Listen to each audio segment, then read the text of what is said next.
everyone, and welcome. You have tuned in to JSA TV and JSA podcasts, the newsroom for telecom and data center professionals. I'm Barb Mitchell. On behalf of my team here at JSA, welcome to the latest in our series of virtual roundtables.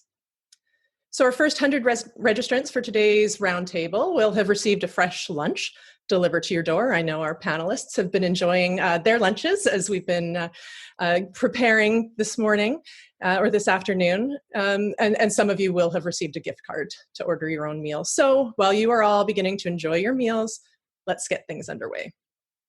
As a quick reminder for everyone who's joined us today, we look forward to your participation during the event. So please feel free to add any questions you may have right into the chat. And as usual, as we've been doing on recent roundtables, for the last 15 minutes of the hour, we'll move our conversation over to LinkedIn, where you can engage with our participants directly. Simply type in hashtag JSA Virtual Roundtables, or click on the direct link that will be posted in the chat. Once we're over there, we'll answer any questions that may not have been answered by the panelists while on camera. And of course, if you have any questions about upcoming roundtables, whatever those may be, such as how to register or how to participate, feel free to reach out to us through our website at jsa.net. Our next virtual roundtable will cover the state of financial networks and will take place on October 15th at 1 p.m. Eastern Time. So without further ado, we've got the housekeeping notes out of the way. Let's get started. Our topic today, as you all know, is the ever-evolving face of tech and telecom. Today, we're talking to some top female leaders in the industry about what they're seeing changing or not changing, as the case may be, with respect to diversity and inclusion.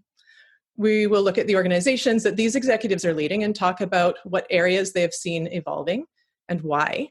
We'll talk about what some organizations are doing especially well and what areas need to be focused on in order to develop the organizations that are built for the future. Lastly, we'll talk about what initiatives may have been slowed down in 2020. We all know it's been quite a year, lots of things pulling people in many different directions, but conversely, to what extent positive changes have accelerated during this tumultuous year.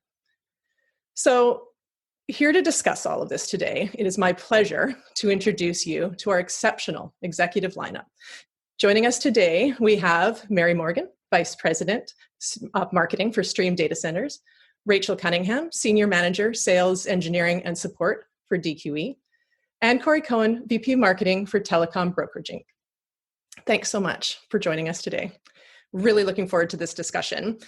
So just to start, would you mind, each of you, just introducing yourselves, telling us a little bit about yourself, your company, your role, and why this topic is of interest? Mary, if you wouldn't mind kicking off. Yeah. Well, good morning from Texas. I think I'm the only one that can say that, but it's a great place to be in the tech world, and with the weather cooling off outside, it's pretty awesome. So I'm Mary Morgan. I've been in technology marketing for 20 years. My first brush with making money in technology was when I bought Apple at 54. And I quickly learned that it might be an interesting place to take my career. 8 years with a semiconductor giant, the last 6 or 7 in the data center business, having worked for a large REIT, and with Stream Data Centers, which is a great company based here in Dallas, Texas. We have a national footprint of data center properties that we develop, operate, lease, and sell. We do like to sell things at Stream Data Centers, and we're all about good business. And the interesting thing about us is we're part of a larger commercial real estate firm known as Stream Realty Partners, which gives us a great opportunity for a national footprint, technical real estate expertise, and just overall commercial real estate thought leadership and knowledge. So it's a really great company, and I'm proud to be here. The thing about Stream Data Centers that sets us apart is kind of our vision and mission of developing bespoke enterprise solutions for the Fortune 500 but our new product offering in the hyperscale space is awesome. We're excited about it.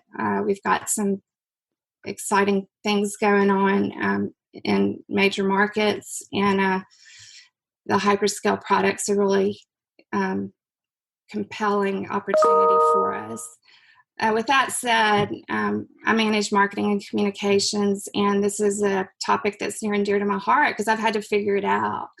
20 years ago, there wasn't an Internet of Things, and we've seen quite an evolution to where now that's a way of life, and the cloud is where it's at, and we have a really interesting story to tell. So I'm glad to be here. Thank you.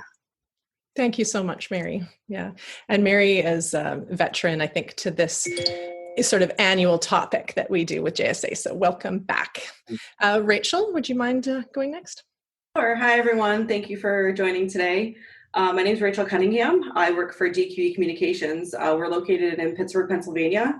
We're a fiber network provider. We focus on the customer, honestly, and providing them, strategic solutions for their businesses, whether it be from dark fiber, internet, ethernet, and beyond.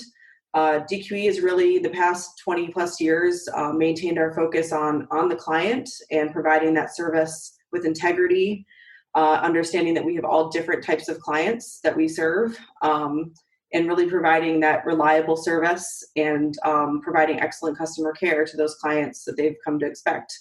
My role at DQE is Senior Manager of Sales Support and Engineering. So my team and I have a direct responsibility for pre-sales customer design of our actual network, the LIT network, order implementation success for our clients, so order tracking, making sure that they're informed of all the different steps in the order process, and post-sales customer experience. So that last bucket kind of involves a lot of different things, but kind of tying back to what DQE is about, which is providing that reliable and responsive service here in the Pittsburgh market and beyond. So thank you for having me today. Thank you, Rachel. Corey?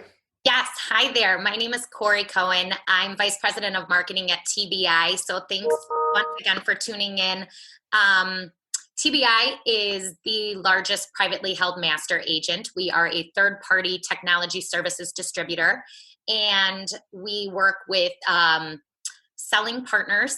Well, first of all, I should say we are over 230 people strong, and we work with selling partners across the country and internationally, helping them grow and build their business through mobility sales, security sales, all cloud communication and collaboration, along with network and connectivity.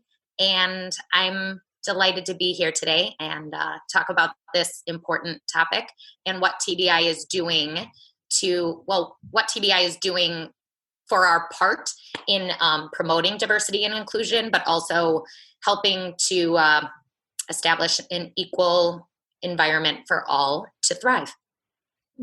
Thank you, Corey. And it's such an important topic. It's one that has it garnered increased attention and focus, well before this year. I think organizations, for the most part, to some extent at least, recognize that there's a need to look into this, right? So at the minimum. So before 2020 hit us, it was already important. Diversity and inclusion, we started to see programs coming up. But can you talk about why you think this is important in particular, why organizations are seeing this, and to what extent this year, 2020, has escalated the response, whether it be in your organization or others? Mary, would you kick that off? Well, I mean, especially this year, business can't hide from the need to be more inclusive, to put it top of mind, to embrace an evolving culture. I think there's also a competitive aspect to acknowledging diverse contributors because, we're all looking to take it to the next level. And by embracing change, embracing new horizons and opportunities, I just think it's good business. Also, I represent the creative side of things in the technology world, and more and more technology entities are looking for creativity.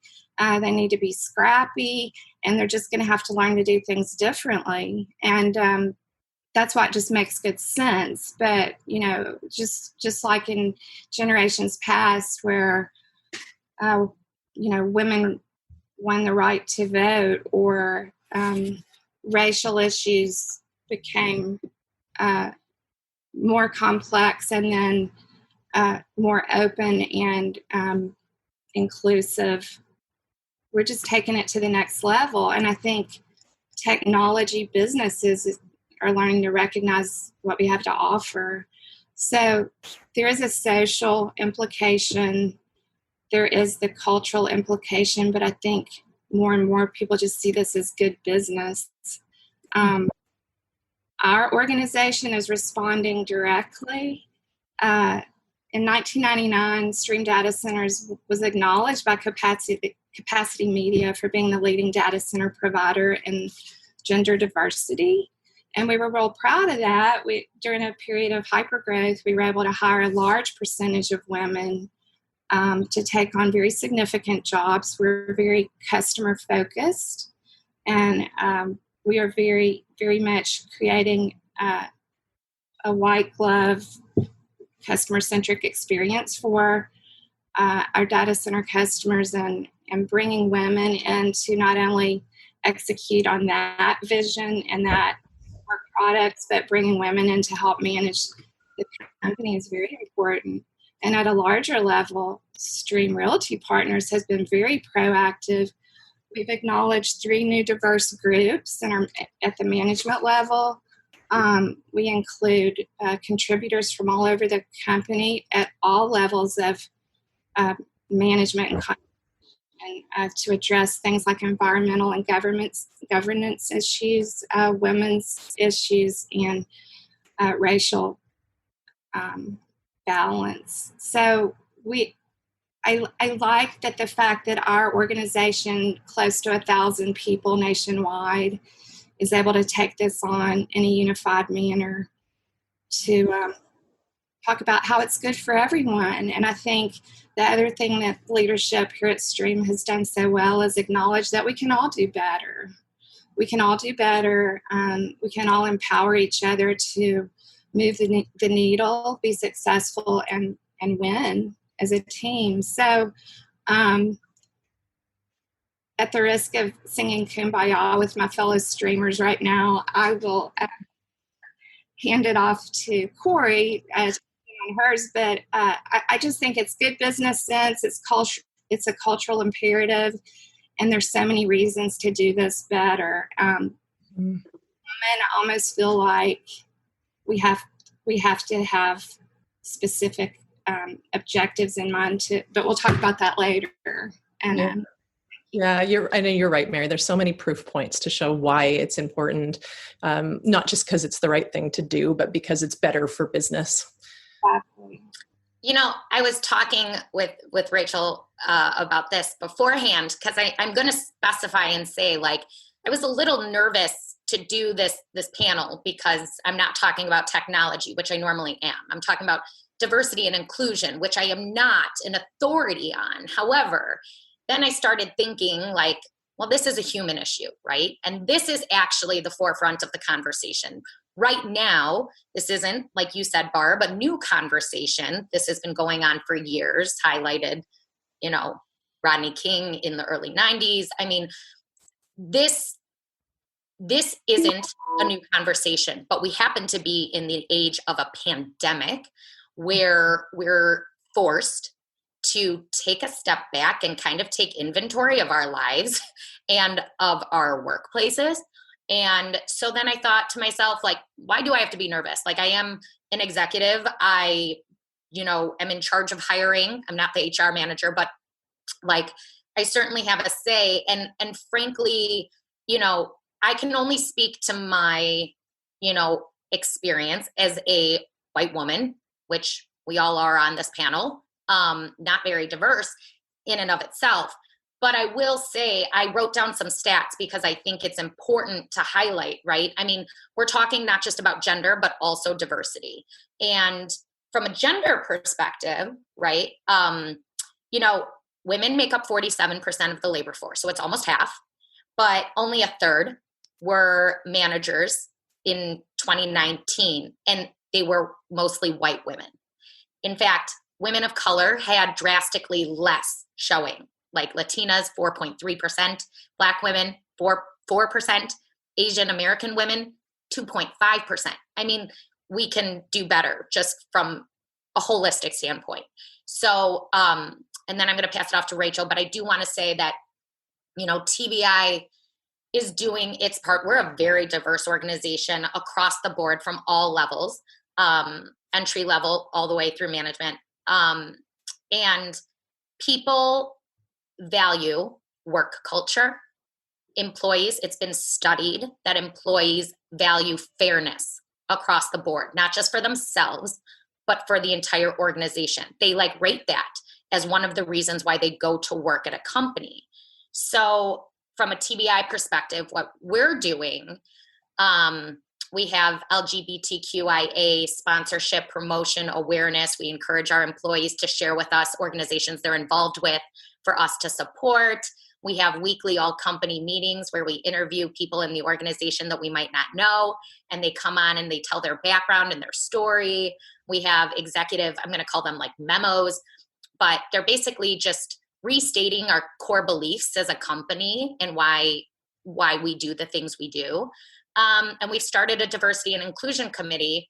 And I think we've really worked the past few years to make it, it's always been a diverse environment, but we've focused very much on having everyone feel comfortable to share.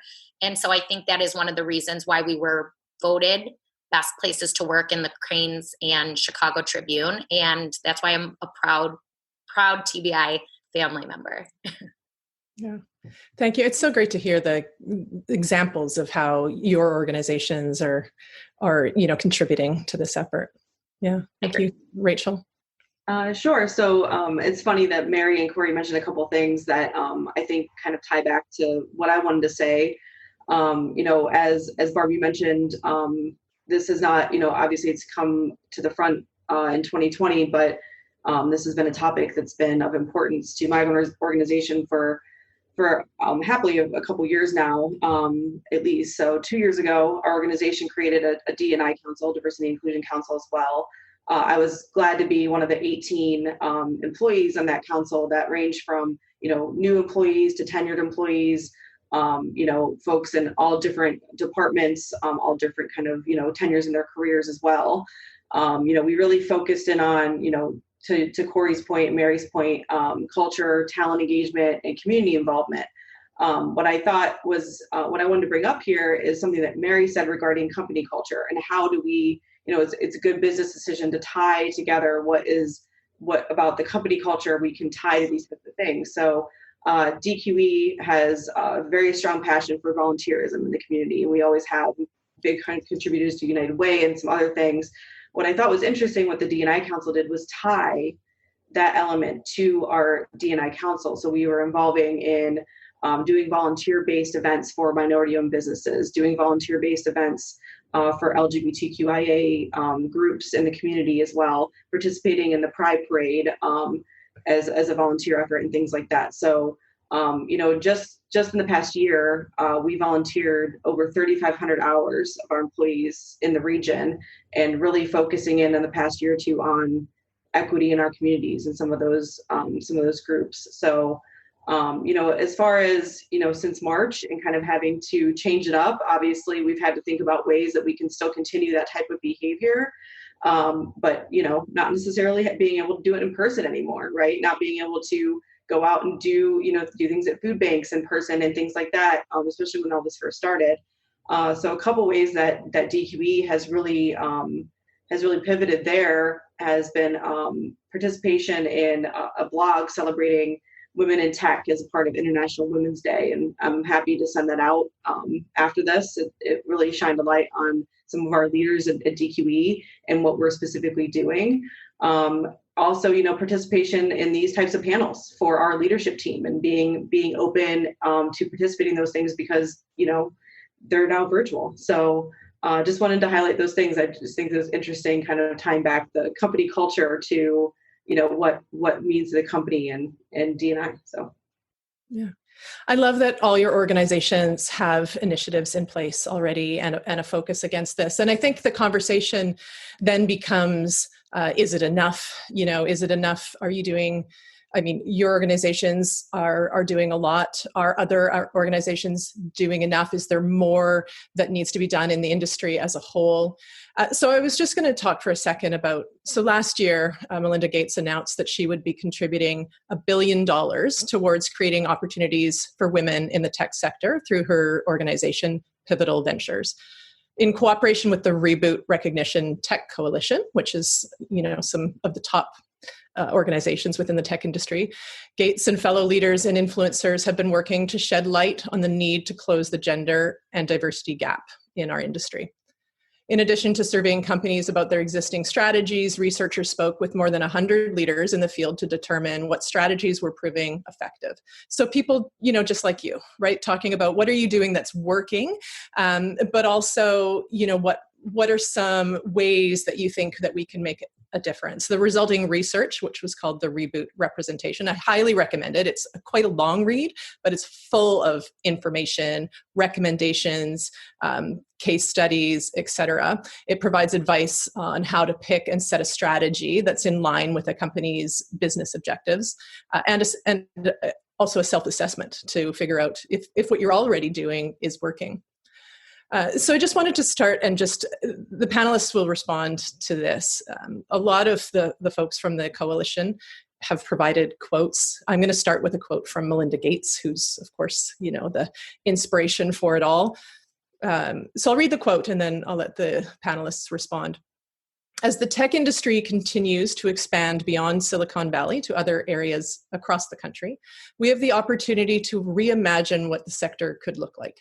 If these emerging tech hubs are supported to prioritize women's representation and inclusion as they grow, they will be better positioned to tap into the full range of local talent, while also helping create a blueprint for closing the industry's gender gap nationwide. So, Corey, do you want to take that? Do you want to talk about, just obviously in this quote, there's an emphasis on the importance of closing the gender gap across the tech industry, and we'll talk later about, beyond the gender gap and further, thoughts on diversity. But do you agree with the importance of this and why? 100%. I'm so passionate about this. And there is obviously a gaping discrepancy in, female leadership and male leadership, but I'm not 100% certain. It's not a tech sector issue. It's a global work issue, actually. I'm all about the stats. I brought them today because when I was doing research for this panel, I was so, I already knew some of these, but as I dove deeper into research, obviously it's a rabbit hole. But it was fascinating to highlight some of this key, the key gap, right? And if you think about this, generally speaking, in 2019, the proportion of women in senior management roles rose to 29%. It didn't increase 29%. It's at 29% of all female leaders in senior management roles. And that is predominantly human resources and within medical and health services and food services. So in 2020, 40% of those human resource directors were women compared to the chief marketing officers, which was only represented at 17%, and CIOs, which was 16%. If you think about that, there's a problem with women advancement. I'm not sure how much, and it will be interesting to see the repercussions of this pandemic, to see, because I know many women, right, that are working mothers, but then decided to stop working because during COVID, they didn't feel comfortable having childcare. So they assumed the role of childcare and left their job. Now there is an extreme division of labor amongst roles of spouses. where there might not have been before. So it'll be interesting to see how the, I guess, economics play out in terms of leadership roles with women. But I do want to say that McKinsey did a report, Women in the Workplace, in partnership with leanin.org. And it says that women are falling behind in their careers because if first level women were promoted like men, there would be 1 million more women in management over the next 5 years. So there's work to do. Promotion. Yeah. Giving more people a shot. Also, I do want to specify that in the previous answer, I did also write down another stat, which was diverse teams are 35% more productive. Yep. Absolutely. I think that one stat that it's not really a stat, it's more of a, I don't know, an observation, but, and we talked about this earlier, there are more men named James leading Fortune 500 companies than there are women, which is, and I know that you had said that you heard a similar but slightly revised version of that. So, I mean, yeah, lots of... Isn't that crazy? It is crazy. Yeah. Yeah. Mary, did you want to add? Sure. I applaud Melinda Gates. I hope she takes some of that $1 billion and puts it toward education to the up and comers. I come at this, I'm so appreciative of Corey for having the stats and for you guys bringing, some of this intel to bear, because we know it's all out there, but I come at this from a kind of a generational perspective, organically. I think women have to show up. We have to teach our daughters what STEM means, because acronyms really don't resonate. It means you can make money by using your skill sets to work in the technology sector, right? So I think whether it's Melinda Gates or us or any of our colleagues, we have to speak in terms that are consumable and digestible to the youth, to our peers, and to the market at large. And I think now it's imperative, and as we grow, it's imperative that leadership at the highest level embrace the opportunity to take on new talent. But at every level, women and diverse groups have to show up. We have to show up. We have to have the expertise. We have to have the know-how. And sometimes when you're just trying to get through school and find a job, that, some of that doesn't compute. I think the gender bias is kind of a natural flow, that if you look at the engineering schools and the other kind of math and science educations and backgrounds that feed our industry, it's kind of natural that the men floated to the position they're in now, along with every other group. But now if we teach the community, our peers and our daughters and our friends to show up and bring their skill sets. I mean, I'm in marketing, I'm creative, but every technology leader I've worked with has appreciated the skill sets I can bring to complement theirs so that we can go to market effectively. And that's what I've loved about it. I've loved being part of the team, and I've loved the win, and I love learning how things work. So if you appreciate learning and understanding how things work, you can appreciate technology, and then the youth of our world can learn to embrace that on a more tangible level. And so this is, my dialogue is all about making it more tangible, making it more actionable, giving people an opportunity that they can embrace and understand instead of just talking about it. So I love this, and I think all these perspectives have to come together to dovetail into the solution. Mary, I don't mean to cut you off, and obviously I'm like interjecting. But you said something about women showing up. Mm-hmm. And I wholeheartedly agree, but it's been known and studied that women have to almost like work twice as hard to be noticed above like a male counterpart. And I think that's where I'm not necessarily sure my point, but what I think I'm trying to say is that it is harder and increasingly harder to live your life, a work-life balance, working twice as hard and having a life separate from work, trying to advance a career, also struggling in a pandemic. It seems like the world is on our shoulders. Yeah. And it's harder to show up. You're right about all that, but at the same time, as women, we have innate skill sets and talents that guys just don't have. I mean, we think in a wide radius. We think in terms of throwing a net. Hunter-gatherers, the guys are notorious for being very focused, very linear.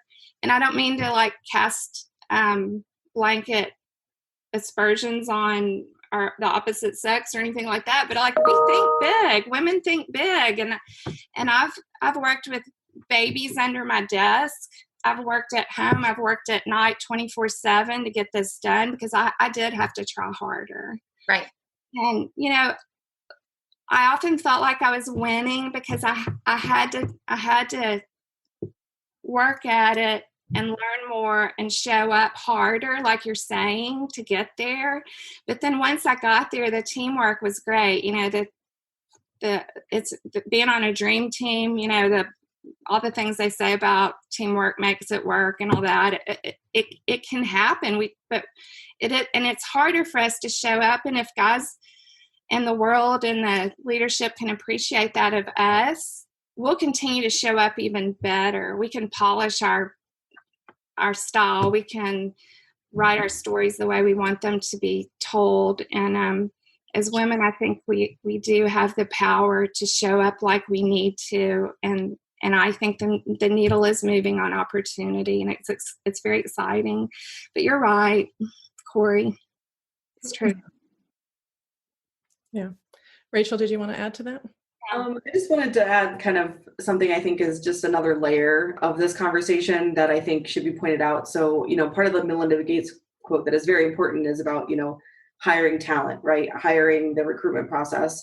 But I think that it's important for all of us to recognize that recruitment is just the first step of this, right? So retention of those employees, making them feel welcomed, included, and empowered throughout their employee life cycle is just as crucial. Some ways that, my organization is supporting that is we actually just launched our first business employee resource group, BERG, as it's eloquently named, and specifically focusing on women in energy in organization, serving as a forum for awareness, education, and supporting those employee connections. So this is for employees of, brand new in the life cycle to tenured women in the company. So I think it's just one example, but I do think, the hiring process, recruitment, bringing in that talent, the STEM programs for education are obviously very important. But I think, the next thing, or an equally important thing is retaining those talented employees and making them feel included and empowered throughout their time with our organizations. That's such a good point. And actually, interestingly, it's been, leaders of the industry are actually forecasting a shortage in workers in this sector. So demand for workers with advanced IT and tech skills will grow as much as 90% over the next 15 years. And they're already projecting a shortfall of those workers over the next 3 years. So it's really important that the sector stays on top of this and is expanding its talent pool. And so where do you go for your talent pool? You go potentially to a previously underutilized talent pool, which includes women and women of color. Today, and Corey said stats very similar to this, but women today, and particularly women of color, are chronically underrepresented at every stage of the tech journey. So you were talking, Corey, about the entire workforce, but only 11%, so quite a bit lower than the workforce. I think you said 20, I can't remember what your number was, in the 20s of women in leadership roles, but only 11% of tech leadership roles are held by women. So skews much lower. It's already low for the workforce in general, skews much lower for tech.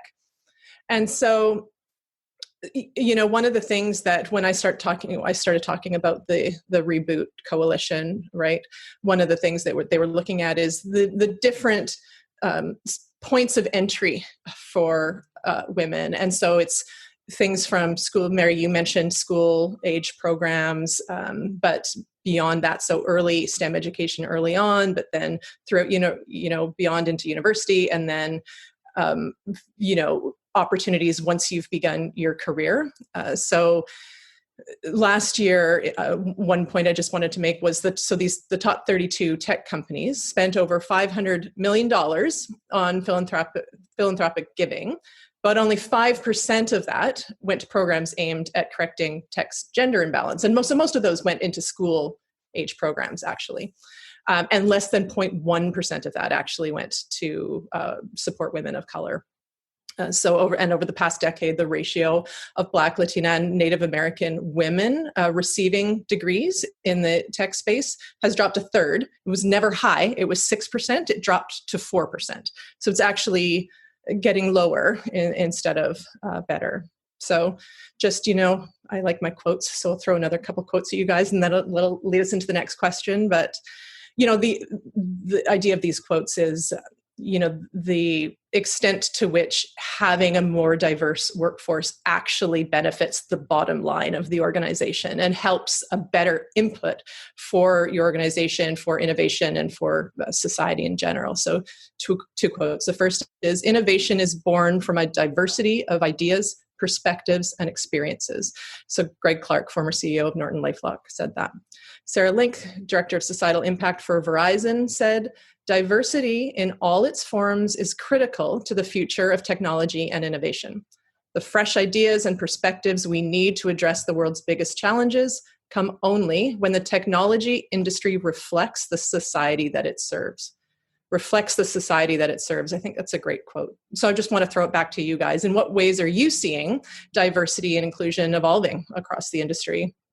And in what ways is it supporting organizations? Rachel, do you want to? Sure. So when you mentioned, serving the communities or serving the footprint, a big shift I'm personally seeing, my team has responsibility for responding to RFPs or requests for proposals. So DQE's largest subcontractor happens to be a women-owned business. So we've been able to offer this up as, kind of supplemental information in our bids for many, many years. However, I would say probably in the past 18 to 24 months, I've seen a shift, especially from certain verticals, honestly, that supplier diversity has moved from being, maybe a feature of a bid to being a requirement, to being a metric in the ultimate decision-making of a bid. So I think that, our prospects, our clients, vendors, organizations as a whole are pushing for supplier diversity. And I only anticipate, honestly, I only think that's going to continue. So. Yeah.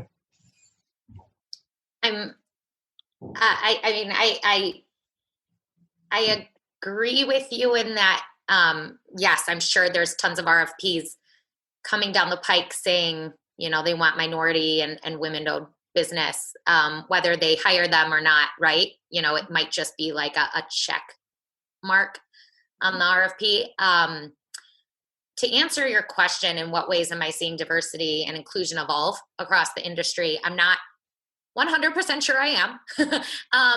We're focused on this topic for a reason today. I made the statement in that stat that says racially diverse and gender diverse groups are 35% more productive than non-diverse groups. And I was reading that one of the biggest hindrances, or one of the biggest reasons why managers don't hire more diverse employees, is because they're afraid of introducing conflict, which is just simply not true. I don't know how we can expect to see change with, a completely male-dominated executive team that is consistent across the majority of organizations globally, and just expect them to like change the chemical makeup of their organization simply because this is a topic of discussion. I think it's led by employees. I think that people accept jobs based on companies that share similar beliefs. I mean, there's so many stats about, not stats, there's so much research about millennials and the workforce and Gen Z coming on board and only going to companies that have a certain sustainability program or a certain philanthropic program that have core beliefs that are inherent in their nature. And because of that, that will force change. You know, the younger generation is our future. And so I don't know if I've seen change, but I'm hopeful. You know, to give another stat, I will say, like, and this was shocking to me, Google and Microsoft's Black and Latino staff has only gone up 1% since 2014. You know, we're expecting now. Conversely, I will say that you're seeing a lot of Fortune 500 and 100 companies like Salesforce and some other large companies that have a real big presence in terms of promoting gender and racial diversity. So you're seeing a lot of large companies help lead the change, but I'm not sure if we're going to be seeing these large organizations help lead the change, or if it's going to be some of these mid-market companies that are going to be the first to make the shift. Yeah, interesting. What do you think, Mary? I agree 100%. We are seeing some female decision makers come across from the large companies, but I think the biggest thing that I'm seeing is the conversation. The conversations are happening. The awareness is happening, and that's the biggest thing I see. But again, I'm like Corey. I'm not sure I see the needle moving, but I see the conversations happening, which I think again will lead to a trickle-down effect for Gen Z and the youth that are coming up behind us. I mean, so many things are changing, but specifically to your question, the way STREAM gives back to empower future generations is by funding educational scholarships through iMasons. Infrastructure Masons is a notable organization in our industry that has through leadership of various IT infrastructure organizations and cloud companies, are taking on the mission of shepherding education opportunities to fund our future. And so working with them, they do have a women's organization within Infrastructure Masons. There is the Women in Technology, Women Technology Forum. And I'm seeing those conversations become more frequent and more empowering because, like this roundtable, we're bringing thought leaders to bear on topics that will benefit not only our careers, but the industry at large. And so I think just by sharing the conversations and drumming up more awareness, we will move the needle eventually, but I don't think it'll happen fast. Conversations are happening, and I think people are aware, and that's the biggest thing I see. Yeah.